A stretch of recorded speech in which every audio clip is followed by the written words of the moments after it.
Sterne Leonis, what happened to you, man? Why are you wearing chains? Why is your sword wearing chains? And how do you make it look so cool?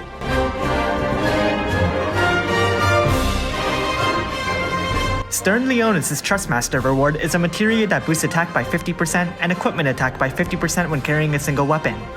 It's a simple materia, pretty good at what it does, but it doesn't really stand out otherwise. His Super Trustmaster reward is a set of light armor. Its stats are relatively high, which really isn't a compliment to light armors. Really, the cool part of this equipment is its passives. A 50% boost to limit burst damage and dark resistance can be a nice combination, though it really makes you wonder what stats his golden armor would have. Onto his active abilities. Sterne here, Chains of Absolute Mirror of Equity. You Can't Escape Your Destiny can be used twice per battle. It boosts Sterne's dark damage by 30%, his limit burst damage by 200%, then fills his limit burst gauge. Don't care, don't care, don't care, don't care. Hyoton imbues ice onto him. Anton is the same but dark. Hazard Spin deals damage. Hard Slash fills his limit burst gauge but doesn't chain. Self-Sacrifice will reduce Sterne's defense by 20%, but boosts his attack by 300%. It also lets him triple cast, why can't he just do this? And boosts his dark damage by 30%. Grim Reaper is Hazard Spin, but it might inflict death, but it probably won't.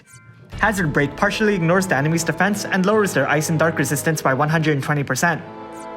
Passives. With his Trustmaster reward or Super Trustmaster reward equipped, Sterne gets attack, limit burst regen, boosts his limit burst damage, and automatically activates Inherited Valor when he enters the battle, letting him triple cast for 10 turns. Why can't this just be permanent? He deals big damage to humans and that's really it, but he does pretty much meet the cap to his limit burst damage. He also has a small boost to his limit burst gauge fill rate. He prefers to carry a single weapon, beating half the cap to the chain limit boost. He also learns to counter attacks with a glare.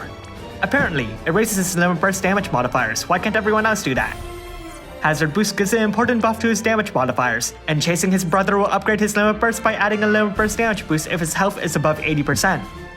At EX plus 2, he'll get Warring Spirit, and at EX plus 3, he'll get 500 attack. Onto his limit burst.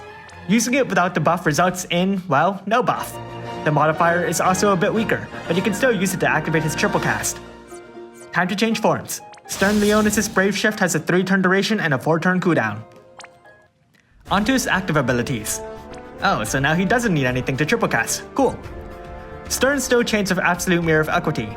Hazard Crusher deals dark damage, inflicts an 85% defense break, and lowers dark resistance by 120%. Roar of Ruin boosts his attack by 300%, his accuracy by 50%, and raises the damage modifier of Hazard Crusher. Barrier Breaker can be used once per battle. It removes buffs, an ability so potent that he had to put on golden armor to do it. Passives. With his Trustmaster reward or Super Trustmaster reward equipped, Sterne gets stats, a big boost to his limit burst damage, and a big boost to his equipment attack when carrying a single weapon.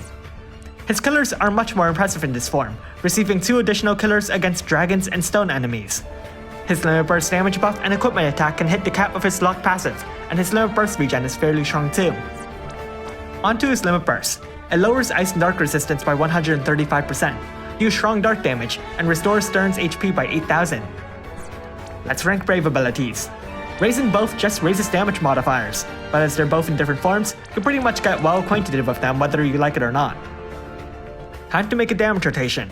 On turn 1, cast You Can't Escape Your Destiny, Roar of Ruin, and Hazard Crusher. On turn 2, use his Limit Burst. On turn 3, triple cast Hazard Crusher. On turn 4, you switch back. Cast Self-Sacrifice, Anton, and Hazard Spin. On turn 5, double cast Hazard Spin and cast Hazard Break. On turn 6, triple cast Hazard Spin. On turn 7, double cast Hazard Spin and cast Hazard Break.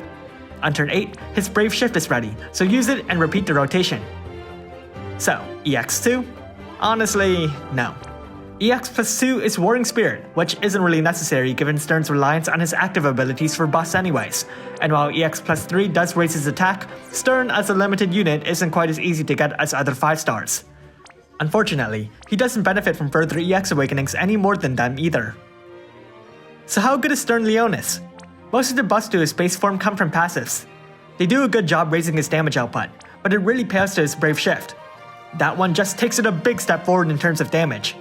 However, as a result, his base form just doesn't look that cool in comparison, and unfortunately you have to spend 4 turns waiting for the better form. Sterne is a straightforward unit. Though his strengths are clear, his weaknesses even more so. and in an age where Neo Vision Awakened damage dealers can stand out through flexibility, Sterne kinda struggles amidst all the good dark damage dealers. At the very least, he's free. Thanks for watching, and if you like this video, leave a like and subscribe. Comment below if you can Neo Vision Awaken Sterne, and how far you can take him. I already had a Sterne with his Super Trustmaster reward before this, and with the free 7-star Sterne, I can Neo Vision Awaken him too. But I saw the reward box had a Super Trust Mugo there, so goodbye old Sterne, hello new Sterne.